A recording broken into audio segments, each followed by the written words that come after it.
Good evening, ladies and gentlemen, on the TV screens or computer screens or whatever kind of screens you are looking into. My name is Egon Rams. I'm sitting in front of you on behalf of the German Atlantic Association, Chapter Bonn, where I'm the speaker of. And I would like to introduce myself at the very beginning, but I would like to say welcome to you. And that is not only in the vicinity of Bonn and other parts of Germany, and that enjoys me in a special way. A lot of people coming from the Czech Republic, and very interesting, some connections we have across the Atlantic towards the Washington area, and that is even an interesting point. So I believe that what we have decided to do this in English was the right way to do it, to create the right communication on both sides of the Atlantic and in parts of Europe. A short introduction of my own person, because most of you will not have seen me before. I have been born in 1948. I joined the German Armed Forces in 1968, and I served in the German Armed Forces for 42 years. This period can be divided into three parts: 14 years training, education, studies, and other appointments, I would like to say, in the forces structure. 14 years in command function on all levels, starting with the company commander, ending up with the Joint Force Commander in Brunssum, with the main effort, which was during my time the ISAF mission, and 14 years on different levels and appointments in the Ministry of Defense. There's another remarkable point which divided my career into two parts. That was the breakdown of the German Wall in Berlin in 1989. Because that divided my duty times in the German Armed Forces in two parts: 21 years, the Cold War, I would like to say, and 21 years in other appointments, including, as I mentioned already, the ISAF mission in Afghanistan. There's another remarkable point I do as a kind of contribution to our Czech participants. I have been at that time, the Czechoslovakia, in 1987 as an exercise observer in the Dubov area. And that was still the Cold War time, but it was another remarkable point because it was done under the lead of the European Conference of Disarmament and Confidence Building Measures. So that was an organization which was before the OSCE, which worked as an election observer in the United States too. From that point of view, quite interesting. Our speaker today is Mr. Peter Bayer, Member of Parliament, and he is the transatlantic coordinator of the German government, and he is a member of the Christian Democratic Union. Born in 1970 in Ratingen, that is a city in the vicinity of the so-called German Ruhrgebiet. There he finished his secondary school. And then he was a conscript serving in the German Armed Forces in Wuppertal, which is another city in the same area. 1992, he started his studies on law and I would call that political science. He started that in Düsseldorf and he continued it in Bonn, where he added to the law studies the areas of history and politics. In 1999, he started to work in a lawyer's office, which was belonging to an American lawyer's office in Cologne. But before, he was already in societies or companies which were called Brinkhofer Gilson in Chicago. So he Murchison and Cumming in Los Angeles in USA. So he has some, I would like to say, deep arms and deep legs in the United States of America.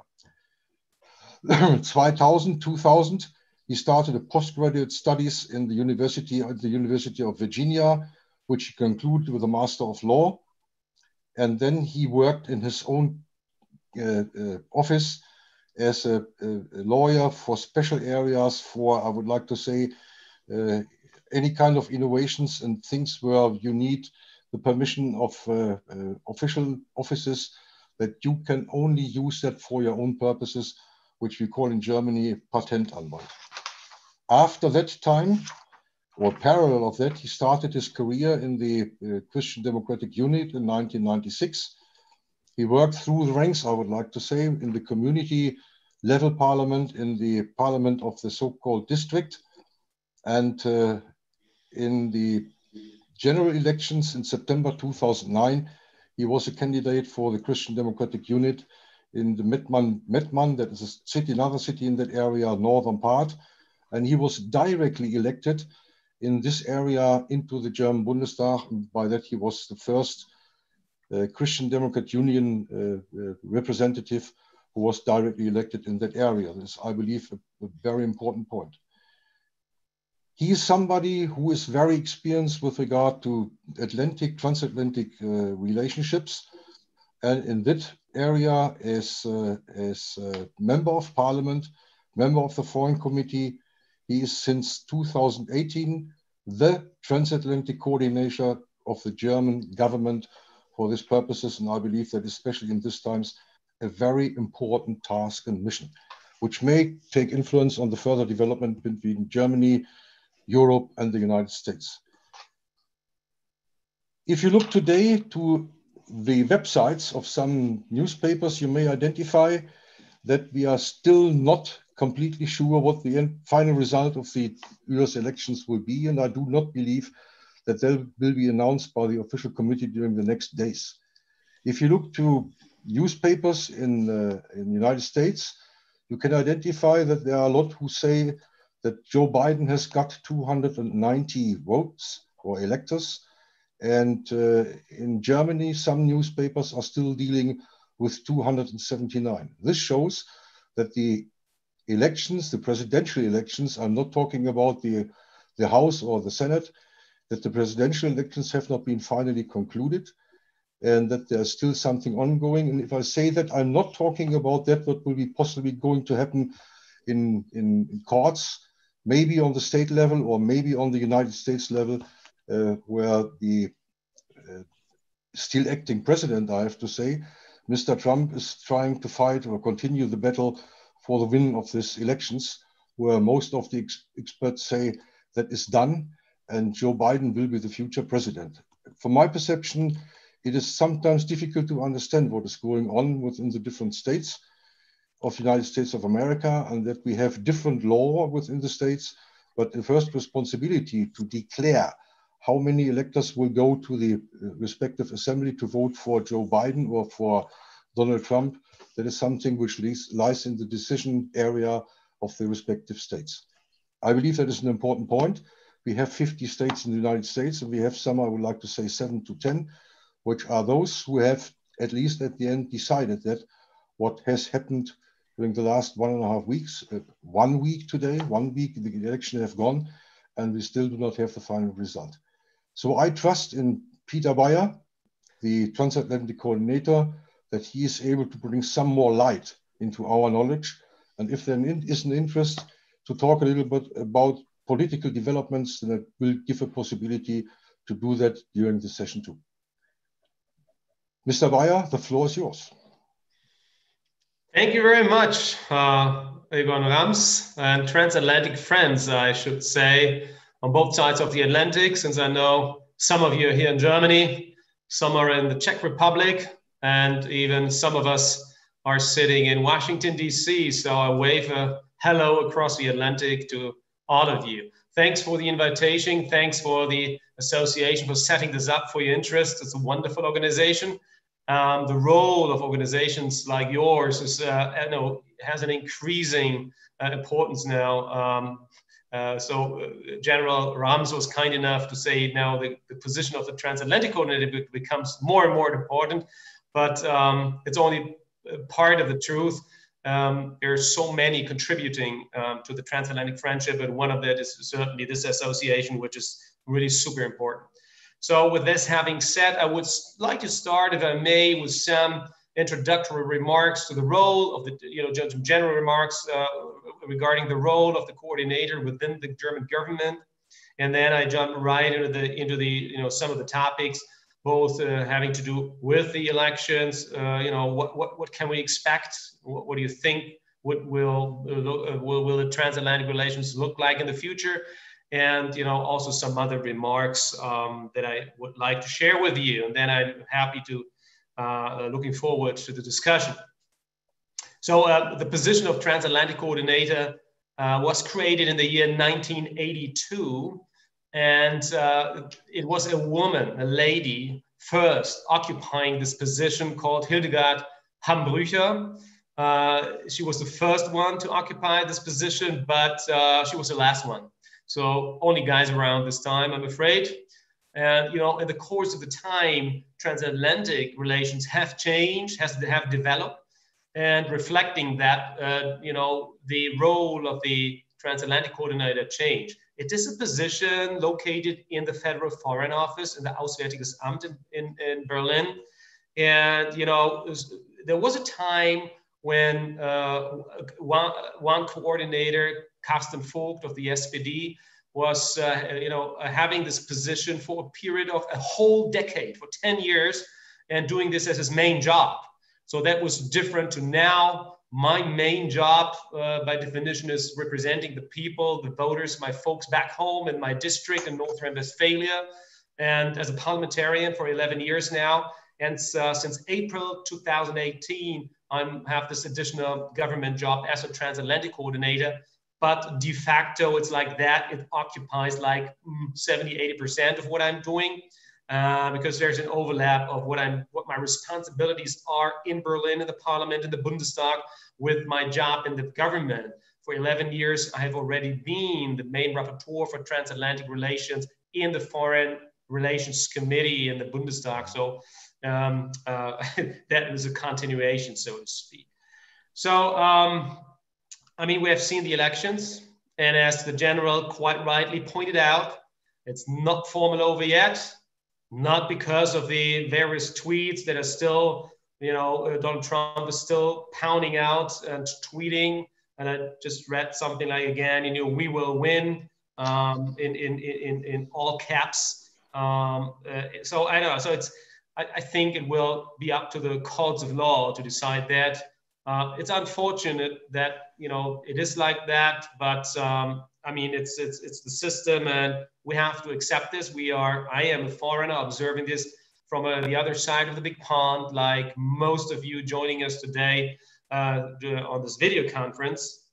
So, but I think it was not premature for the chancellor, for the German president, for the foreign minister, for other presidents in Europe and around the globe to send their heartfelt congratulations to Joe Biden, because I think he is the winner. He is president-elect. From what we've seen, from what we observed, there's very, very, very little chance for Donald Trump really to prove the fraud that he keeps on saying, that it was out there, and that the votes have been stolen. So all the things that I'm saying now in our little conversation today in my remarks will presume on the assumption that Joe Biden is president-elect and will be inaugurated into office on January 20th next year. We have come a long way in transatlantic relations. The past 4 years, looking back, we're not very good. Actually, the pillars of the transatlantic fundament of the transatlantic bridge got some scratches, were even damaged. But I think we shouldn't waste any time only looking back and wishing for better days, like allegedly under the Obama times, everything looking back now seemed to have been much better. I think that would be shying away from responsibility. We don't have that luxury to waste time.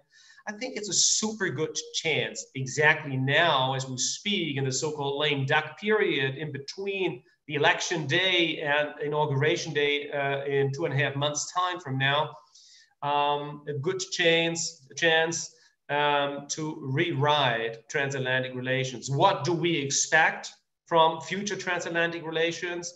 What do we expect, and what are our answers? So if I talk about what do we expect, I mean several things. First, What can we expect from the American friends, from Joe Biden and his administration? What can we expect from us in Germany and in Europe? And what are our responses to these situations as we, as they present themselves to us now? So we are faced with a changed transatlantic reality. We are faced even with a changed reality around the globe. And I will address some of the issues that I mean in the course of the next couple of minutes. So if I talk about changed realities in transatlantic relations, I mean, obviously, change in communication. That was the past 4 years. But also, I think we need to accept more than before that one of the realities is that from Germany as an economically, and I should also add politically leading and strong nation in Europe, needs to take up more responsibility. And with that saying, I not only mean the 2% goal within NATO, and I will come back to that in a little while. I mean more. I mean that we cannot use the phrases of the past for shaping the transatlantic future that we will have to deal for a considerable period of time, maybe even decades. So the federal foreign minister just recently presented 5 points. He labeled that as a transatlantic New Deal, said a little bit, but more has to come. Others are speaking of a reset button in the transatlantic relations, or we need a reassurance. I'm speaking of the New West. Doesn't matter how you label the future of transatlantic relations. I think we have a common ground, mostly for that part, that we have a majority of people that are convinced that we need to contribute to transatlantic relations. And why is that more than ever before? I think Donald Trump to us was a wake-up call in many regards. It was really like comfortable to nest under the protection umbrella of the Americans over the past decades, that we could prosper, live in peace and stability after the Second World War. Somebody else did the job more or less, but this time is more or less over. But I will open up the umbrella because I don't want to elaborate too much about all the details. We will want to leave that up for a discussion and to your interests. Donald Trump and Joe Biden are not so far apart in their description and analysis of the situation their country, the United States of America, is in. They both see that the United States are playing only a diminishing role in the world. That's why I mentioned earlier, changing realities around the globe in economic respect, in trade respect, in technological respect, and certainly also in security architecture respect. So Joe Biden and Donald Trump don't agree on the way to respond to that reality. Donald Trump said, well, I want to make the United States of America great again, and I'm doing this by using protective measures, using extraterritorial sanctions, not differentiating most of the time between allies and foes, as he labeled us at one point in time, acting transactionally and bilaterally, and that was a big change to anything that we have seen before. Joe Biden now, he believes in strong partnerships. He believes in the international rules-based order, in international organizations. So that's why he's saying, he will directly go back into the World Health Organization, immediately pick up the phone on Jan 20th or 21st for America to rejoin the Paris Climate Accord. And also, he has identified very clearly the Europeans as strong partners to face the challenges of the future, geographically, transatlantically, but beyond that, transatlantically, meaning also rise of China, positioning ourselves, maybe even aligning our policies towards Russia. China, I mentioned already, near Middle East, Northern Africa. I could add many more. The Arctic, we have observer status in the Arctic Circle. It becomes increasingly important under many aspects: environmental, indigenous people, access to raw materials, and to, of course, the Northwest Passage, goods and goods transportation of goods. So there's a lot going on up there as well. But with that having said, I expect that Joe Biden, once he has put together his cabinet and his troop, his administration, which will take a time, but one of his first trips will certainly be coming to Europe and make a stop also in Berlin. Being much friendlier than Donald Trump. He's never been here officially, except for one, in Hamburg, the G20 summit. And then I think he made one or two intermediate stops in Ramstein or so, but never like an official state visit. For the first time that I remember that a US president never visited this country. So Joe Biden, I expect him to make a Europe trip with an intermediate stop in Berlin. Again, much friendlier communication, but in his rucksack, in his backpack that he will carry with him, there's a lot of tough things included. There will be some of the things, mostly all of the things that we've been knowing for quite some while. That is, one of the top priorities will be trade and economic relations. As I've mentioned before, trade and economic relations were also a top priority for Trump, but from our side, negatively connotated. So I think we have a good chance there now to phrase that offer from the European side for a free trade agreement, be it only on industrial duties and tariffs, be it even broader. I'm not thinking about the TTIP times. I don't see that. I'm not optimistic that that's going to happen. But at least that we could address compartmentalized sectors of tariff and non-tariff barriers to trade. I think that is something that will be on the transatlantic agenda. Then he will have something else in his backpack, and that will be the 2% goal, NATO. As you all know, Wales NATO summit in 2014, where we signed as Germany the defense investment pledge, like all other NATO member countries. That is something that we were not very vehemently first following, living up to our own obligations, but we have increased by over 45% our defense budgets now. So we haven't done nothing, but we started very sluggishly, I have to admit. So speaking of readiness of our Bundeswehr, that is something we really have to invest more. And I'm not only talking about money. I think it is a good chance to speak to the Joe Biden administration to contribute to ideas to how reshape NATO, defining, the future mission. Are missions out of territory possible? South China Sea, in the Pacific, is this something for NATO? How can the United States, how can the Europeans contribute to that? I think there's a good chance now to discuss this with the new administration. Then there's another thing, energy security. Nord Stream 2 will not go away, will stay in place. That, quite frankly, does not have so much to do with the current occupant of the Oval Office. It is a Congress-driven topic, as we have seen in the past when this topic reached its in famously peak when three senators, Germany-friendly and European-friendly senators, which I know very well personally, sent a nasty letter and threatening with the economic ruin of this port up in the north of Germany. But this topic will not go away. The senators are still there.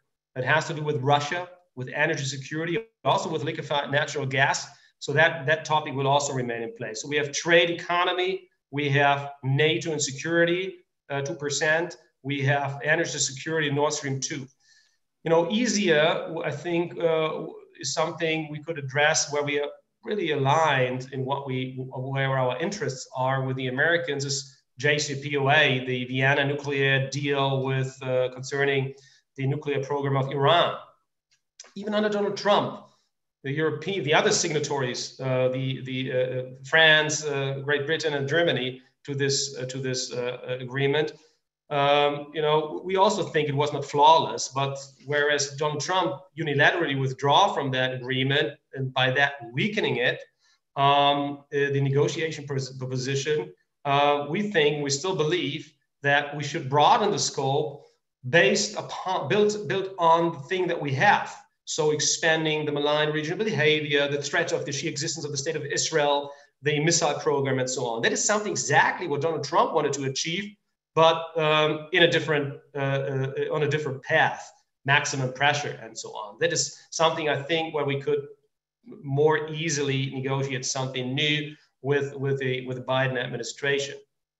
And other things are obviously China. The Europeans need to understand, or they need to be sure about themselves. Where are we? What do we want?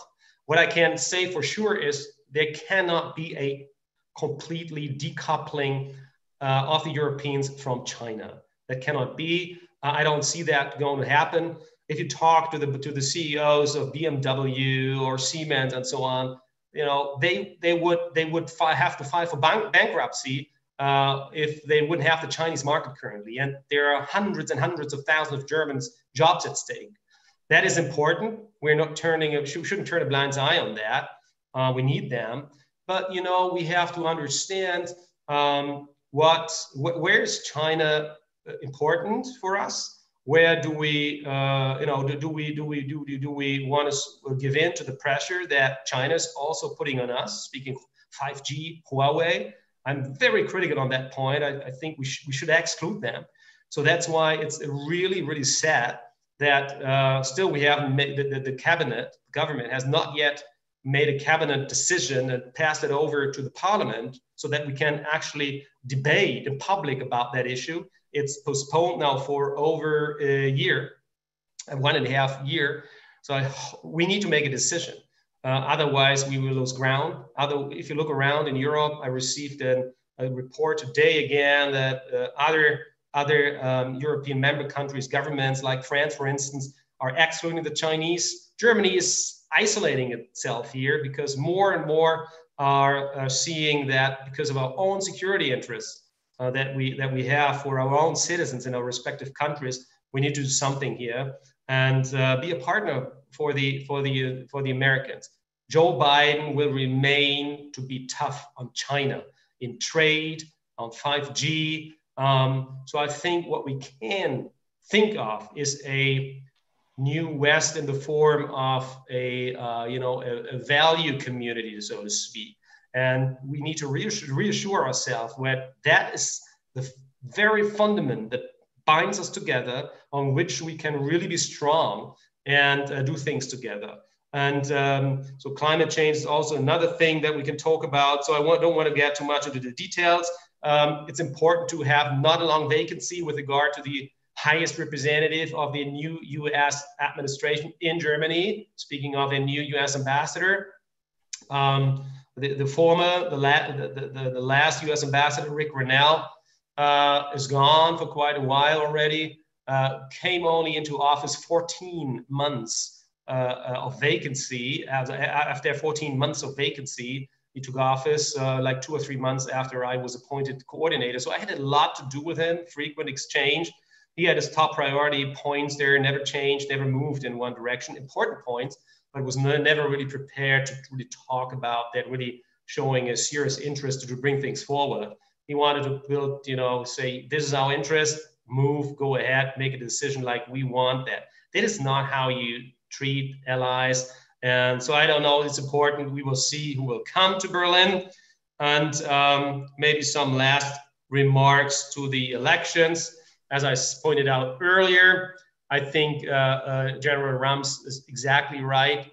We shouldn't cheer too much, be too euphemistic. Yes, we have congratulated. I think that was correct, although it surprised me that the German chancellor usually is very like, we wait and see and then I make a decision. It was quite early to decide, to send her congratulations. That was a good move and a little bit surprising at that early point, but others followed.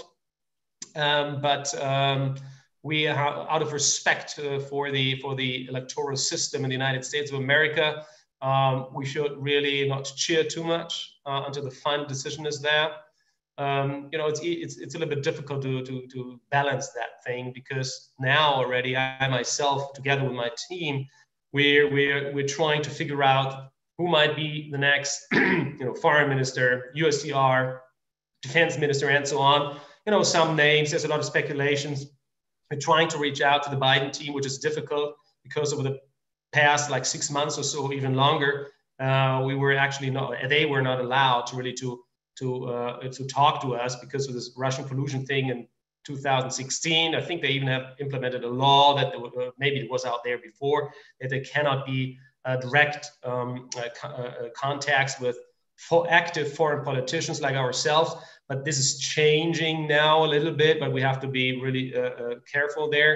But we want to see who might come into office, the bios, the CVs, do we know them or not? So it's important for us. And also, what I said earlier, use the time to phrase our own ideas and expectancies from the next decades of transatlantic cooperation. With that, I will make a full stop. I mean, it could go on forever. If you want me to speak longer on various of the topics, please let me know. I'm prepared for that. But otherwise, I see we have over 100 participants, which is great, which is absolutely great. And I'm happy, I'm very looking forward to a discussion with you. Thank you very much for now. Mr. Bayer, thank you very much for that. I would like to say very informative briefing you have given, pointing out several points of view and that what may be going on in the future with regard to the American relationships. And I've got already a few questions, for which one is reflecting that what you have mentioned in your last part of your statement. And I would like to understress that by this question. There are people who have listened to you which have the feeling that we are still, as we have done in several times before, we are still standing there waiting and watching the situation, the development of the situation, and how it is going to evolve, instead of taking, I would like to say, own initiatives to support the Americans and to reinforce or to reconstruct, I would like to say, strong transatlantic relations. Is that in this way correct, or do you see that different? It shouldn't be like that. I think there's a growing number of both individuals and organizations and departments in the government who see the necessity that we, as I said earlier, don't have the luxury to waste any more time. After in 2016, November 2016, there was, well, understandably, there was something like a shock around the world, also here, and so. But that has gone away after some time. But many people replaced the shock situation with hope for a better after 3.5, 4 years, not doing anything, being reluctant, On a positive note, I really do see, both in the parliament and the government, a growing number of people in high up positions and responsible positions who really understand that cannot be our reaction, our response to the past 4 years, and not to the upcoming 4 years or 4 decades. So, as I said, I mean, taking up the chance that we have now to phrase our ideas and expectancies and making out really concrete offers is really important. Yes, because of what's going on the other side of the big pond, but also what's going on here in our country. If you look, I mean, in less than a year from now, we will also have general elections. Angela Merkel will not be there anymore. Who will be our next political leader? Will he or she be a strong one? Yes or no? Does he or she understand what's needed? Yes or no? It's important.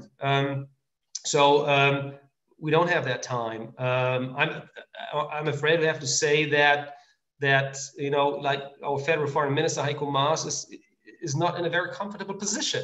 I mean, he has been criticized so many times, being weak and so on. But sometimes I feel it's unfair.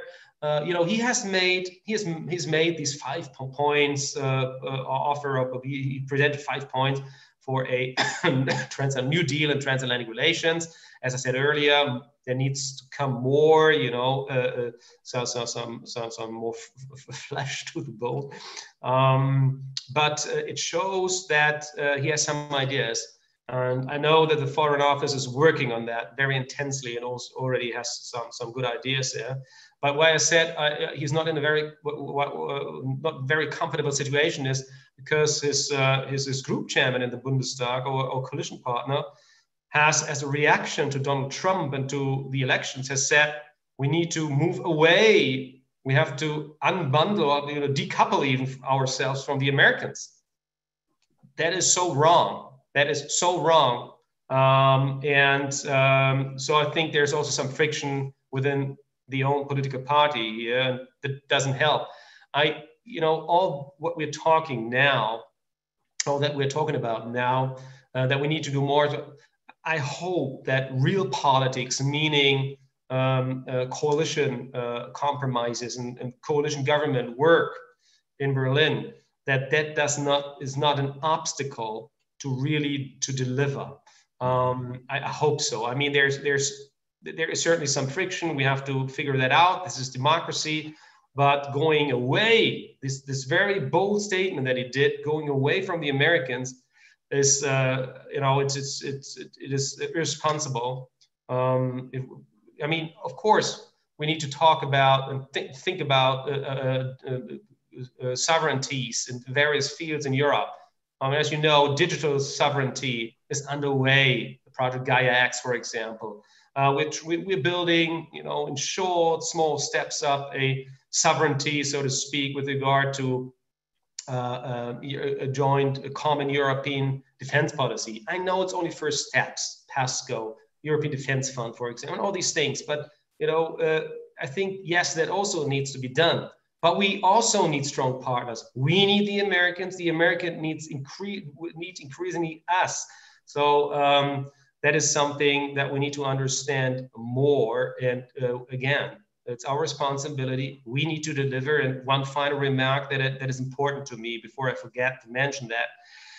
We can talk about all these nice things and phrasing and office and expectancy and drafting papers and presenting them and so on.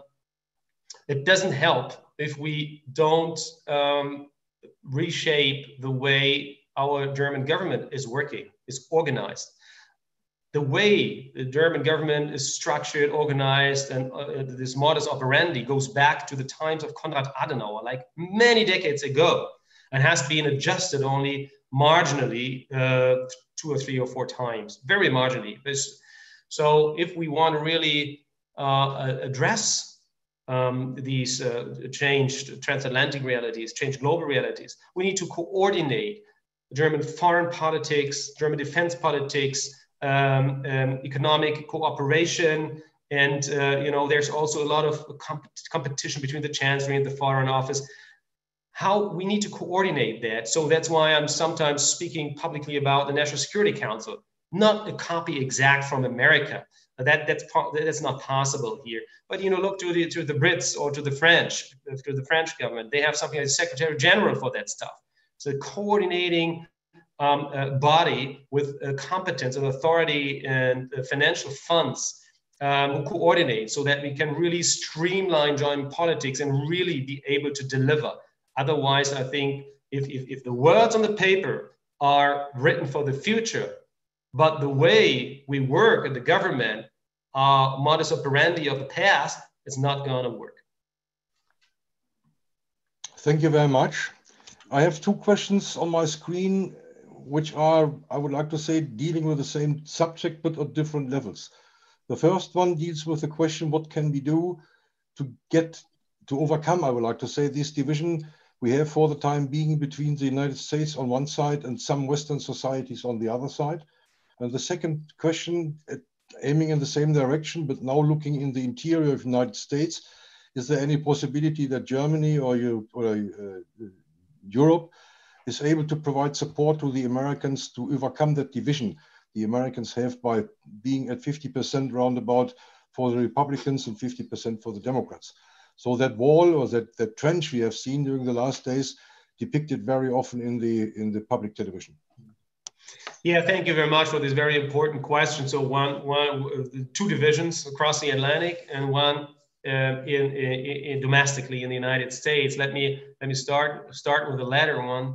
So with the domestic United States division, we cannot ignore these over 70 million votes for Donald Trump. This is even considerably more than 2016. So he mobilized not only his clientele, his voters from last time, he added some additional voters to him. Joe Biden got even about 4 or 4.5 million more voters, but it shows that there's something that will that is sustainable, that will stay in place. The division of the U.S. society will not go away after January 20th. It will be the predominant and overarching task of the next president to heal the wounds of his own country. He will be extremely bound inwards domestically. That's why I also elaborated so much about that we need to do more, because we need to fill in that gap somehow, and take up more responsibility, because the new president will be really bound inwards a lot. I don't think that there will be a lot of violence in the streets. Something like a civil war, I think that is completely exaggerated. But what I think is that there's a lot of challenges because of many things. One thing is Donald Trump will not go away. At some point in time, he will not be in the Oval Office anymore, somehow maybe even escorted out. I don't know. Hopefully not. Hopefully there is a smooth transition in the end. But what I mean is politically, I don't know if he will be around and work his line through the Republican Party, like the Tea Party movement. It's become quiet, but we've seen something, a party within the party before. Tea Party is the key word here. Or if he, establishes his own political movement. Maybe I should strike political, because Donald Trump always was considering himself not being a politician. So, but he has this real huge numbers of community behind him. He will not go away. There's even talk about, in 4 years' time, if he is running, he would be running again for presidency. I doubt that very much, because also of the age, but his family is there. I wouldn't exclude that some of his family, be it a son-in-law, daughter, or whoever, or son, will run for presidency in 4 years' time. And even before, in 2 years' time, there's the midterm elections.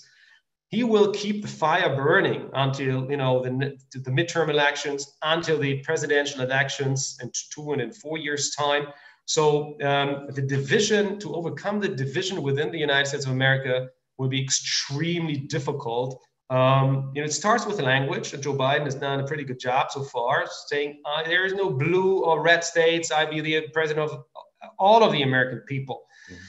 That is important that he says, and he should keep on, using that language, completely in contrast to the incumbent president of the United States, Donald Trump. But I think it's going to be, it has to do also with what are the political realities on the Hill. Speaking of the Senate, especially, as we all know, in early January, there will be a re-election, I think in Georgia, 2 Senates. So it's not completely sure if the Republican majority will stay in place or not. Maybe yes. So if the Republican majority will stay in the Senate, it's going to be difficult for Joe Biden. He cannot govern directly through everything. So he has to find compromises. So my plea to the Republicans and to the Democratic colleagues on the Hill, both House and Senate side, would be, please overcome these burdens of the past, these polarizations, even hate. We're not even talking with each other for many years. That was reality on the Hill in Washington, D.C., seen it myself many times. He has to try to work the Hill and to find compromises also within his own party, the Democratic Party. As you know, in the primaries, Elizabeth Warren and Bernie Sanders, from the in the American perspective, far left within the Democratic Party, he has to somehow bind them in also and maybe give them a cabinet job or something, because they're representing considerable amount of voters or Democratic Party members. So that is also something. And Joe Biden is considered a centrist, the man of the center. He has to make compromises, and all these senators and congressmen and congresswomen, they have district. Like I have my constituency here in Northern Westphalia. They are a forebuilder. They are role models, and they have responsibility with that. So if they don't agree, if they maintain these incommunicado, not speaking with each other, not working towards the better good of America, then I think it's almost a job of impossibility for Joe Biden to overcome these wounds or these canyons that he has to heal. So the division over but what can we do there? I mean, we are foreigners, right? We are a foreign country. We can certainly help with visits and with political contribution, with a lot of collaboration, with from business side investments and so on, creating jobs. But that's not politics. That's done by the businesses. We can try to help there, but we come more into play on the transatlantic, on the international level, obviously. So that brings me to the second division across the Atlantic. There are so many walls standing somewhere in the middle of the Atlantic, and there has been so much talk about a transatlantic drift in the past, and also the term of a pivot to Asia under the Obama administration has been elaborated, especially in the academia, a lot. I am not afraid. I'm concerned a little bit, but not afraid so much about a further transatlantic drift, or that we are increasingly irrelevant. Because if you just look to the map of the United States of America, they have two coasts. One in the east is the Atlantic, and one to the west is the Pacific.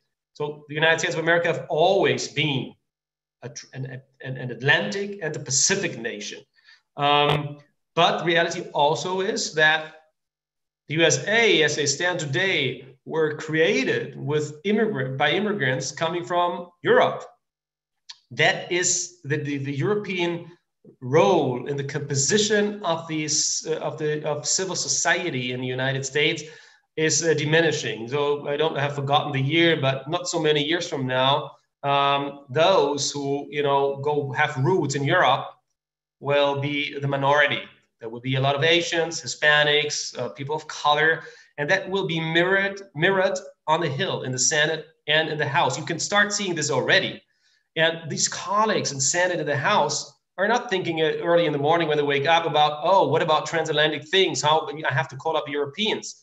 They will have roots somewhere else. They will probably also have people of color, Asians, Hispanics in their own electoral district, and try to strengthen the pillars to their respective countries where their ancestors came from.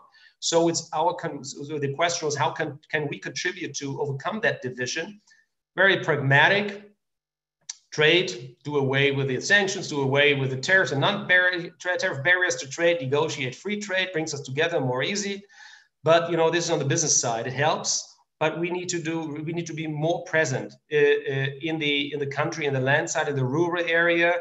We need to not avoid washing. That would also be a mistake to make. Washing is important, will be important in the future as well. We need to take up this chance to understand much better than in the past, what is America? What are the Americans? What are they thinking? What has changed? I think I'm considering myself also something like somebody who knows America. I've lived there for years. I've studied there. I've worked there. Part of my family lives there, and I'm there almost every month in non-pandemic times. But I haven't seen the mention of this internal diversion and split in the society. And that has also to do with the transatlantic division that we feel there. We need to understand us much better. And all these bad communication over the past 4 years has contributed to this further drift. And now really we have a good chance to reestablish that, work together more, talk together more, bring things forward, have successes in negotiations, celebrate that, live up to that. And one final remark on that issue, because it's important. These interlocutors, all these exchange organizations who are out there, like you guys, or Atlantic or Aspen Institute, or what you name them, playing an increasingly important role. They have to and have already partially done so to adjust their programs, their transatlantic programs, exchange programs, that for especially for young people, a visit, a high school year, or maybe half a year, or maybe only 2 weeks spending in the United States of America becomes more attractive again. You see the decreasing numbers in youth exchange starting with the presidency of Donald Trump. I want to see these numbers going up again. We need to really tell the positive, good story about America and about transatlantic friendship, and politicians and business people have a responsibility here. Thank you very much again for that answer you have given and answering additional questions which have not been put forward, but some I have on my list. But I will not be able, if I look to my clock, we have still 10 minutes left to work them all out. There's one question which is dealing with the restationing or regarrisoning of US forces from Germany into other parts of Europe and back to United States. Do you expect that that could be corrected by Joe Biden?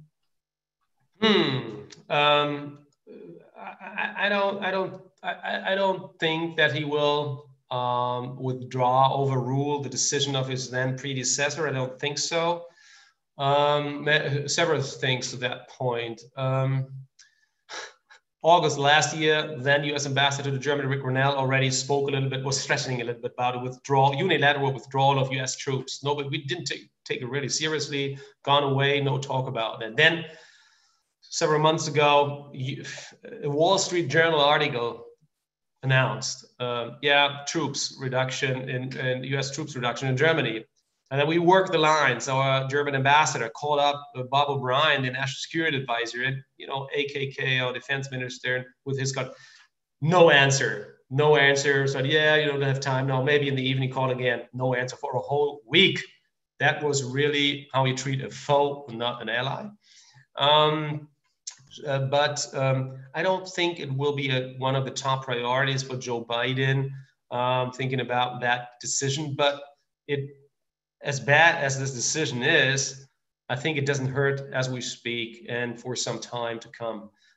Even if this decision will stay in place, all I hear is, all I know is there is not an order as of yet, not an order within the U.S. Army organization to withdraw a single soldier from German soil. Not a single U.S. GI has left Germany because of this presidential announcement.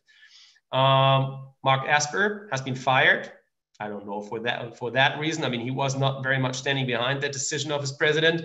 There were other issues, but he's not there anymore.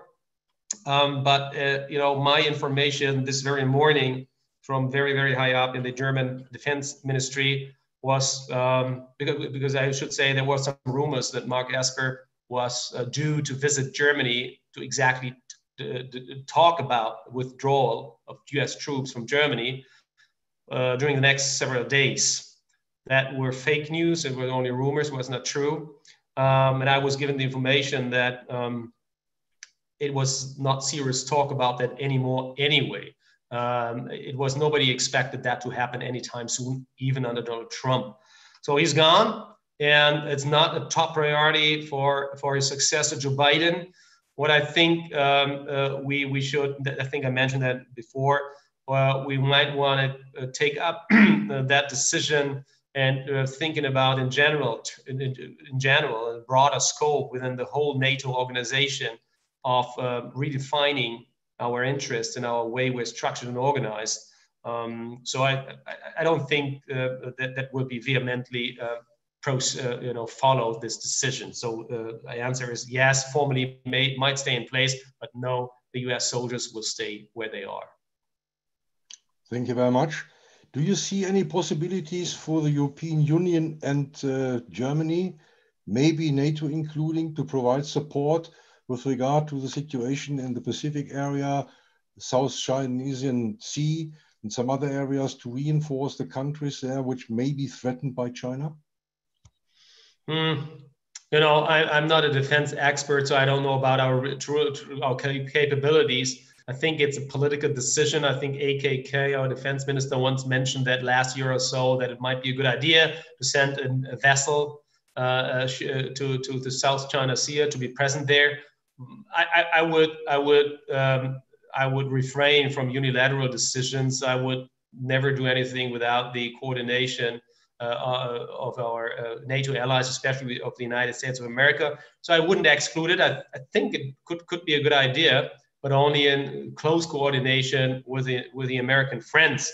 So I don't know when, but I deem see it realistic that we will be present there in not such a far away future time. But since you mentioned that, we were talking about the 2% and capabilities and readiness and so on. On a European level, we were trying to do small steps with PESCO and the European Defence Fund. There is some sensitivity in that issue, and it does not that will remain in place under a Joe Biden administration, and that is sovereignty. In the digital world, digital sovereignty, Gaia X, French-German project, with digital cloud in Europe. The Americans are very concerned. Are you trying to exclude us, or can we join you? Can we participate in that? That is something that reminds me very much of the European Defence Fund, the EDF, where Brussels received several letters from the Pentagon and the Department of State undersecretaries by that time, and still it's not completely calmed, because the Americans, as much as they requested from the Europeans to do more for security, when we're doing this, is that, well, don't you want U.S. defense companies around anymore, or is it only up for the European defense companies to build up a European defense industry? So that is a matter of an issue of a discussion. It's sensitive.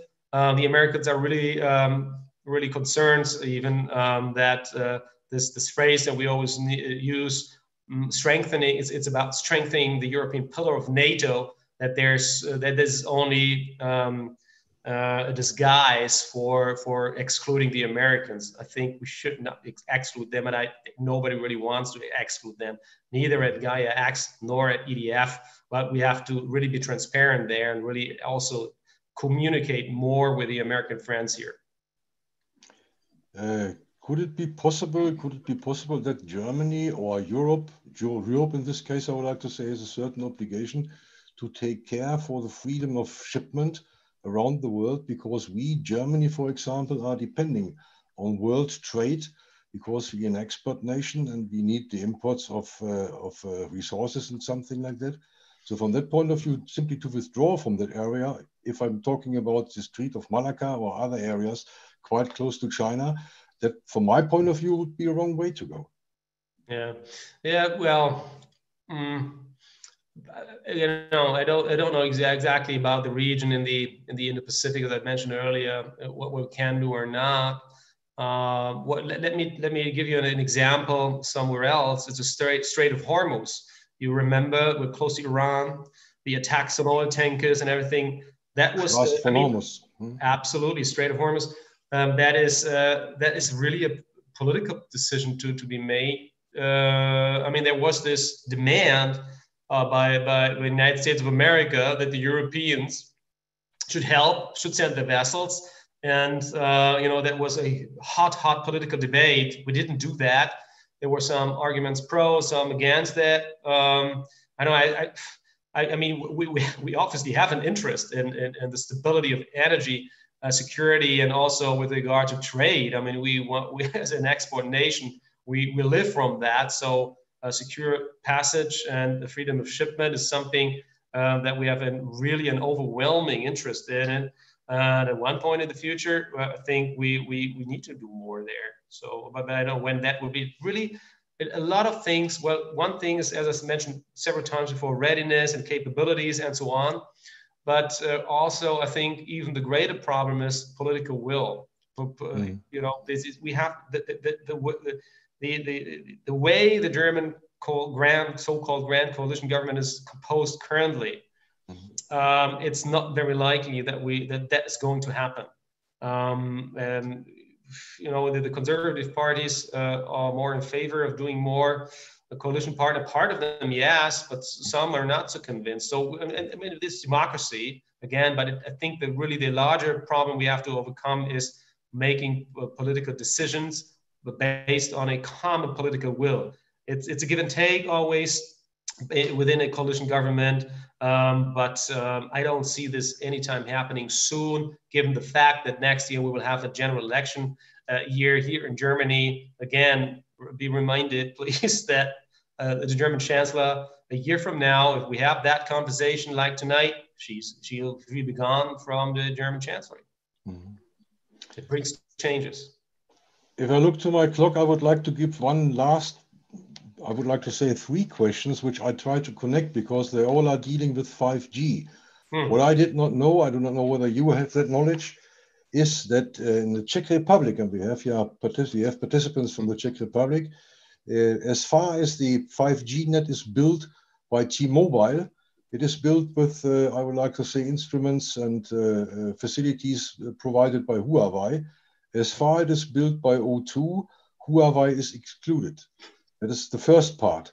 The second part is, do we expect that with regard to the 5G debate, we will get a law in the near future which is going to regulate or to say what is necessary to be done for the establishment of the 5G network in Germany, which may be connected with a decision concerning Huawei, yes or no? Yes. Well, May last year, before the summer recess of the parliament, the IT security law, the Security Act, and the Telecommunications Act in Germany should have been presented to the German parliament already. There's not even yet a cabinet decision, which would be the prerequisite if something comes out of the government to pass that onwards to the parliament, to the Bundestag, so that we can debate about that. Which is really a pity that we don't have it yet. I was expecting, because the German Chancellor said so, a cabinet decision by the end of September. But as you know, we already deep in November. I belong to this group of parliamentarians in the Bundestag who take a very critical approach, very critical view towards Chinese technology, be it Huawei, be it ZTE, in 5G infrastructure, because it's simply not true that they do not have to deliver if the Communist Party of China is requesting so, because it's their own laws. I've seen these laws, and they can always say, we are not owned by the state, we are a German GmbH or whatever. I mean, the headquarters is not far away from me in Düsseldorf, it's just a neighboring city. This might be true, but they have Chinese clause saying even outside of the Chinese borders, if they are requested by the government, which is the same as, you should say, the Communist Party of China, then they have to deliver. So, but anyway, so coming back to Germany, we mustn't waste any more time. We're isolating ourselves. France, I think, was the latest addition to excluding Chinese technology. I know that as we speak here, these already ordered technology, hardware ordered in China, is being built in these infrastructure grids in Germany. I've talked to the Vodafones, also Düsseldorf headquarters, and O2s and so on, telecoms. It's not my field of expertise, but it's important also on a transatlantic agenda. Speaking of a value new West, as I mentioned earlier, and out of security interest for our own people, for our own citizens here, I think we shouldn't be naive here. I expected after the summer recess of the parliament this year, that there will be new dynamics. They didn't come. So we sat together in this group of parliamentarians with this critical approach, and said, by the end of October, we will wait and see if the government is doing something, because the government does not agree. That is the problem. Government does not agree. in Germany. Different ministries take different views on that. But again, we are in November and time has passed. We are actually thinking about a parliamentarian initiative so that we force a public debate.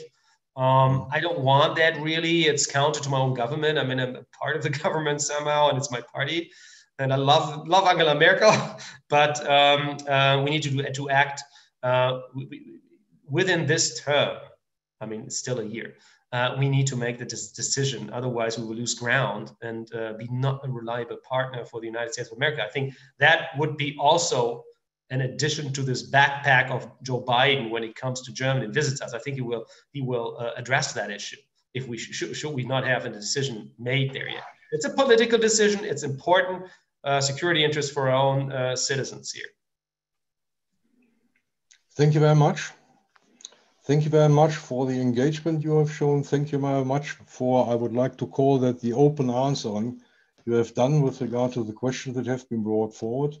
I have to look a little bit to some of the audience which has been looking to us. I did not work up or down all questions because I still have some open, but from my perception, we did that now for an hour. And from that point of view, thank you very much again for the openness you have shown and for the transparency you have provided.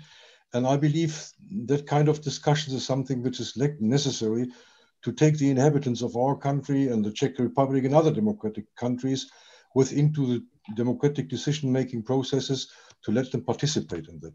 And I would like to look back in my last statement to the elections themselves. And I mentioned before that I have been an exercise observer at the very beginning in Czechoslovakia in 1987. And I have mentioned that the OSCE has supervised the elections in the United States. And I would just quote the statement which has been given officially by the OSCE Observers Group in the United States. And I quote, "The 3rd November general elections were competitive and well managed despite legal uncertainties and logistical challenges.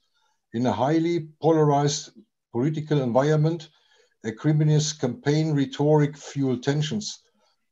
Measures intended to secure the elections during the pandemic triggered protracted litigation driven by partisan interest, uncertainty caused by late legal challenges and evidence-deficient claims about election fraud created confusion and concern among election officials and voters.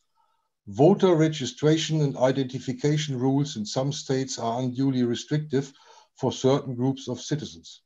The media, although sharply polarized, provided comprehensive coverage of the campaign and made efforts to provide accurate information of the organization of elections. It was stated on the election day itself that OSCE group couldn't see any violations at the polling places visited by the observers.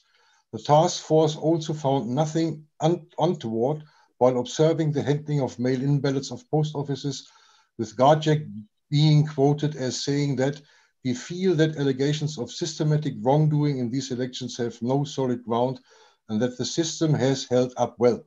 The OSCE election monitoring branch is due to publish a more comprehensive report in early 2021.